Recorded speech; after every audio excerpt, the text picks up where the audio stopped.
Olá, aluno. Olá, aluna. Bem-vindo a mais uma aula de física aqui pela TV Educação e pela plataforma Gonçalves Dias. Bom, nós estamos iniciando o quarto período, né? Ainda nos estudos astronômicos, ok? Na aula de hoje nós vamos falar sobre a Via Láctea, o nascimento e morte das estrelas, certo? Então, essa aula foi dividida em duas, ok? Uma nós vamos falar mais da nossa galáxia, e a outra nós vamos falar do nascimento aí e morte das estrelas. Então, a aula de hoje, né, vamos falar da Via Láctea, né, da nossa galáxia, que é a Via Láctea, e vamos ver aí, né, imagens do nosso, né, telescópio, né, o Hubble aí que está em órbita, ok? E falar um pouco sobre essas imagens, tá ok? Então fica ligado nessa aula, bem interessante, certo? Tem assuntos anteriores, né, do terceiro período, em que você pode aí, né, se quiser aprender ou revisar, você encontra lá na plataforma Gonçalves Dias, tá ok? Então vamos lá, né, para a aula de hoje. Então a Via Láctea, né, a nossa galáxia, né? Então a Via Láctea é a nossa galáxia, certo? Ou seja, é um grande conjunto, né, o grande conjunto de estrelas do qual o Sol, né, nossa estrela que nós chamamos de estrela-Sol, certo? E seus planetas fazem parte. Já falamos muito sobre isso, né? O Sol, né, no centro da Via Láctea, né, da nossa galáxia, e nós temos aí os 8 planetas aí que fazem parte aí desse nosso sistema, né? Bom, em sua forma espiral, estima-se, né, que ela abrigue cerca de 200 bilhões de estrelas, né? Apesar do Sol ele estar no centro do nosso sistema solar, ok? Nós temos o Sol, os 8 planetas anões, né? Nós temos cinturão de asteroides, cinturão de Kuiper. Nós temos ainda meteoros, meteoroides, dentre outros elementos, ok?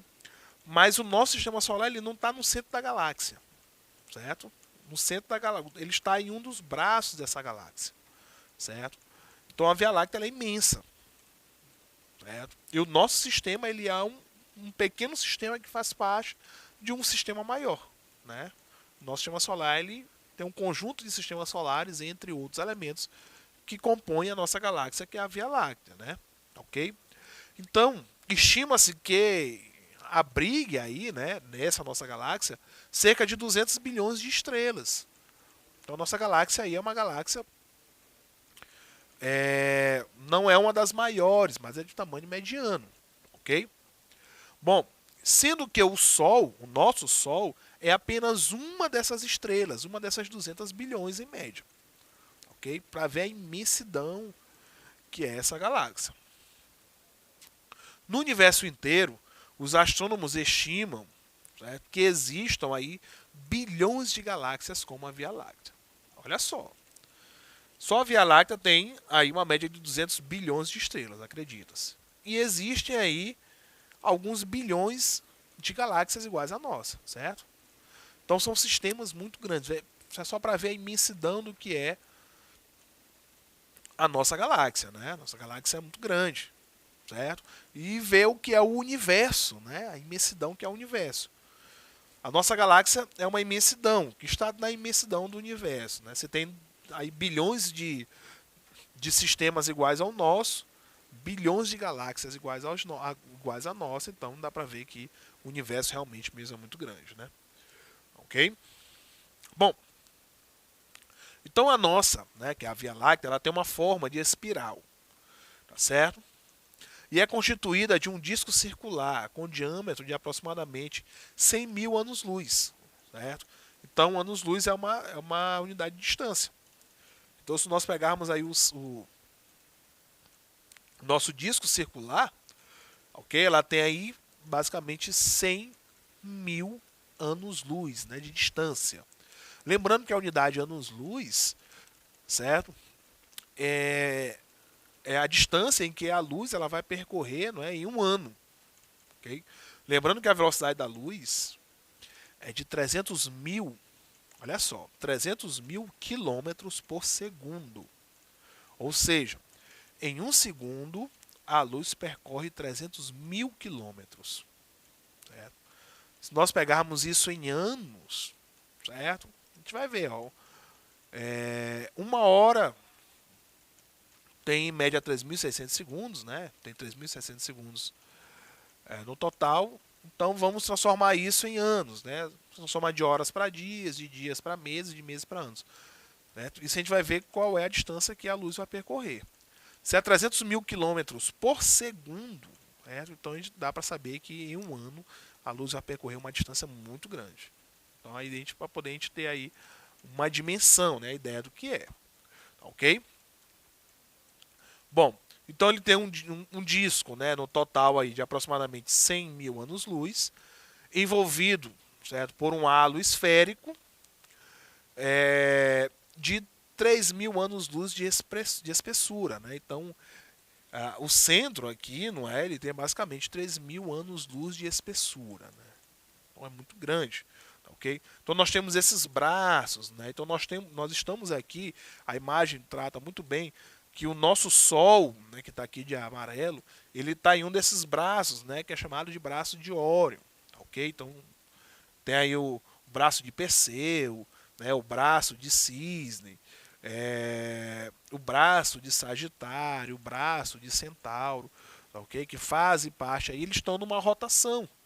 Daí você consegue ver a rotação, né? A imagem já te diz qual é aí o sentido de rotação desses braços e desse espiral que forma aí a nossa galáxia, né? A nossa Via Láctea, ok? O nome Via Láctea, né, já é bem sugestivo, vem de, né, o láctea vem de leite, né, justamente por conta da coloração, né, que é aí esbranquiçado, então tem uma referência ao leite por conta da coloração, né, da cor branca. Tá, ok? Então essa é a nossa galáxia, né? Nós fazemos parte dessa galáxia. Okay? Bom, o disco galáctico vai conter aí, além de estrelas, grande quantidade de matéria não luminosa, tais como gás interestelar e poeira. Ok? Então, nos braços, nesses braços que nós temos aqui, por exemplo, nós estamos aqui no braço de Órion, não tem só estrelas, certo? Tem uma grande quantidade de poeira, certo? Uma grande quantidade de gás, certo? Tem muito gás, certo? É chamado de gás interestelar, né? Esses gases que estão aí, ok? Além também de outro tipo de matéria, como matéria escura, aquilo que a gente não consegue ver, não é?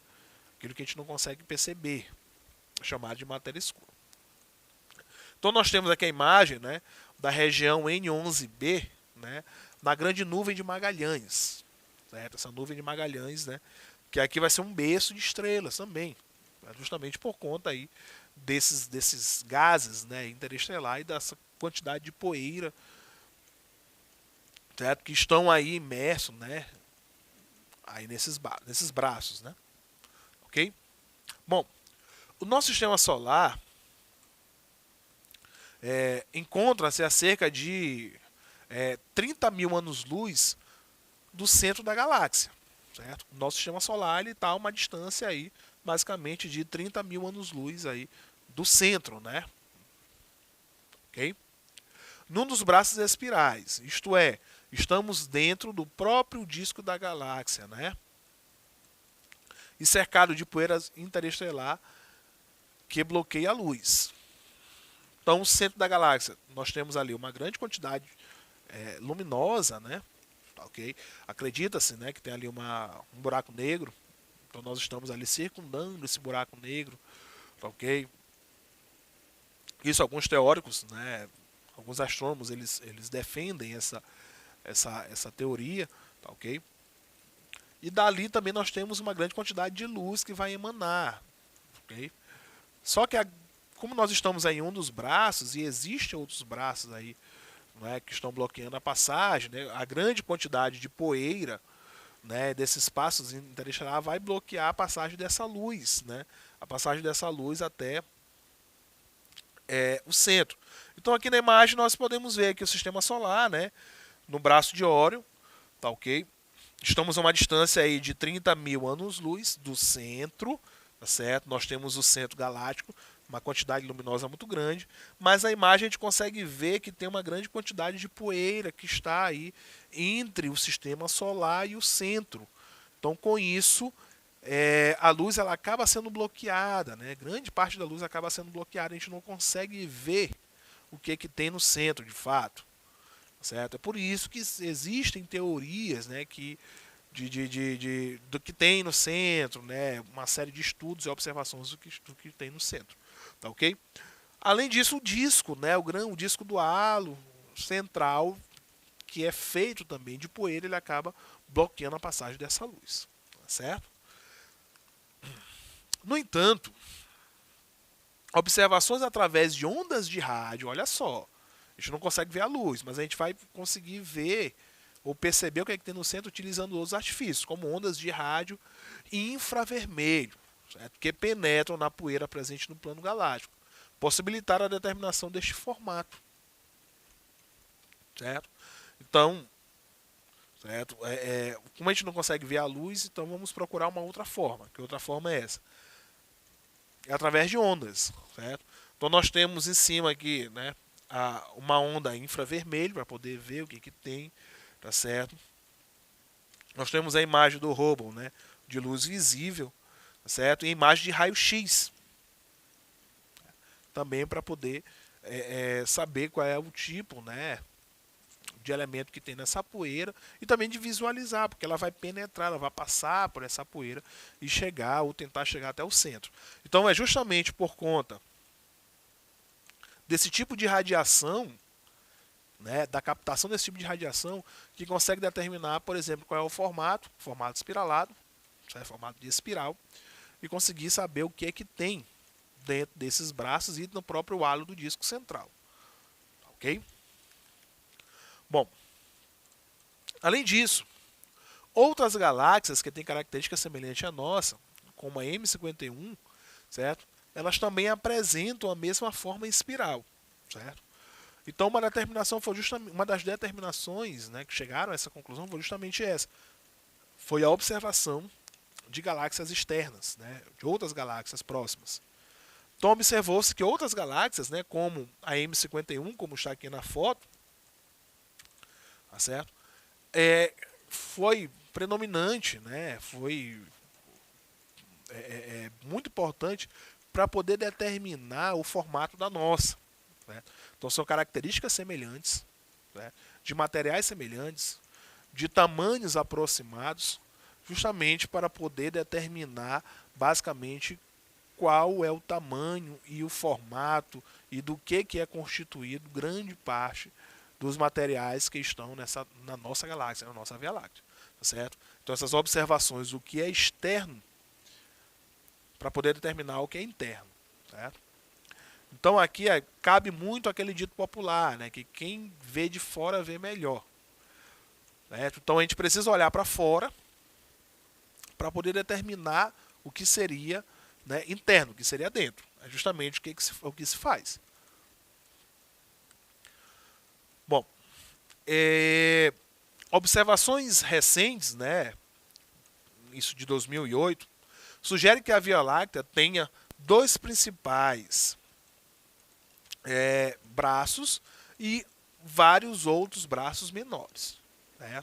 Então essas observações, né, foram de 2008. Então nós estamos ainda, tem uma parte que acredita nisso, logicamente, que nós estamos ainda coletando dados justamente para poder sugerir que a Via Láctea tenha isso, né, dois braços principais e outros menores. Okay? Os braços de Escudo Centauro e Perseu têm as maiores densidades, certo? A maior concentração de todo esse material, certo? E lá tem uma densidade muito grande de estrelas jovens e brilhantes, certo? E também de mais velhas, né, as chamadas gigantes vermelhas. Então ele vai ter a maior concentração desse material. Esse material vai ser berço de estrelas, certo? Por isso que tem uma grande quantidade de estrelas jovens e brilhantes, porque tem muita poeira e tem muito gás. Essa mistura, logicamente, com outras condições, é que vai ser berço de estrelas. Nós vamos falar sobre isso. Okay? Com isso também tem uma quantidade de estrelas muito grande, né? De estrelas velhas também muito grande. que vão se tornar, para uma estrela mediana, vão se tornar aí gigantes vermelhas, né? Ok? Então elas vão acabar aumentando muito o seu volume, aumentando muito o seu tamanho e gerando esse grande astro, que é a gigante vermelha, que é o nosso Sol, ele vai caminhar para isso, né? Bom, os dois braços menores, que é o de Sagitário e o de Esquadro, estão cheios de gás e bolsas de estrelas jovens, né? Se tem muito gás, tem muita poeira, é berço de estrela. Então tem muita estrela jovem, né? Muita estrela nova. Então são os braços de Sagitário e o de Esquadro, que é esse berçário aí, né? Ok?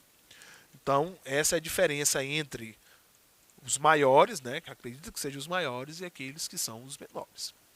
Certo? Bom, então nós temos aqui a nossa configuração, né? Que é são os maiores, que é o de Perseu e o do escudo Centauro, né? São os dois maiores, como mostra aqui, e os menores, certo?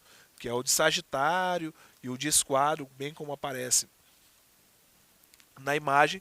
Então, neles nós temos essas configurações, as estruturas, né? Nos maiores, uma grande quantidade de estrelas jovens, mas também uma grande quantidade de estrelas já gigantes vermelhas, né? Estrelas mais antigas, estrelas velhas. E nos menores, uma grande quantidade de estrelas jovens, além de grande quantidade de poeira e de gás. Certo? Isso tudo porque são berçários de estrelas. Bom, da mesma forma que os planetas giram em torno do Sol, no nosso sistema, as estrelas, as nebulosas, gasosas, enfim, tudo que faz parte da galáxia gira em torno do centro galáctico, certo?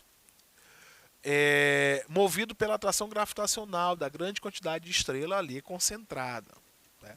Então, no nosso centro galáctico, nós temos uma grande quantidade de estrelas ali que estão concentradas, né? Ali nesse centro. Então, nós temos ali uma grande força gravitacional agindo. Então, com isso, nós temos toda essa estrutura, né, de outros sistemas, de outras estrelas, de outros planetas, poeira, gás, nebulosa e tudo isso, fazendo esse movimento circular, girando em torno desse centro. Esse centro que é uma grande concentração de massa, certo? Uma grande concentração ali de uma força gravitacional muito intensa agindo, certo? Então isso que vai mover todos esses braços, certo? Então nós temos aqui basicamente aqui a nossa imagem, né, de movimento dessa galáxia, né, da nossa galáxia, que é a Via Láctea. E nós temos o Sol, o nosso Sol, certo? Que é o nosso sistema do qual nós fazemos parte. Então ele vai fazer esse movimento aqui, ó, circular ou muito próximo disso, em torno desse centro galáctico, tá ok? Bom, então através da análise do movimento orbital de uma estrela na periferia da galáxia, é possível estimar com relativa facilidade e boa aproximação à nossa massa galáctica, né? A nossa massa, né, dessa galáxia, né? Tá ok? Então é o seguinte, o Sol, nós temos uma velocidade de rotação, essa velocidade ela vai aumentando, certo? Depois ela vai ali se estabilizar, mas basicamente, tá ok? Isso de acordo com a distância, certo? Bom, então para determinar, certo? Então, para que a gente consiga determinar toda essa massa e todo esse movimento, é preciso assumir que a estrela tem uma órbita circular. Então, o Sol, bem como eu falei, nós vamos admitir que ele tem uma órbita circular, e através dessa órbita circular, certo? A gente consegue definir velocidade e consegue definir outros parâmetros, tá ok? Então, o Sol ele vai fazer esse movimento, né, em torno do centro galáctico, tá certo? Aí nós vamos ter aqui duas interpretações. A primeira é de uma rotação rígida, a outra é de uma rotação kepleriana, né, relacionada a Kepler. Se for uma rotação circular, ok, nós temos aí, de acordo com a distância, nós temos grandezas, né, de velocidades que são proporcionais, de acordo com a distância. Se for, no caso elíptica, né, levando em relação às leis de Kepler, ele não vai ser mais diretamente proporcional, mas sim mantendo uma outra proporção, né, até inversa mesmo, né, de um aumentar e o outro diminuir. Ok? Então nós temos imagem do campo profundo do Hubble de 2012, né? Onde nós temos aqui várias galáxias sendo mostradas. Ok? Então com essa imagem, né, de outras galáxias, né, sendo mostrada aqui pelo Hubble, nós finalizamos a aula de hoje e até a próxima.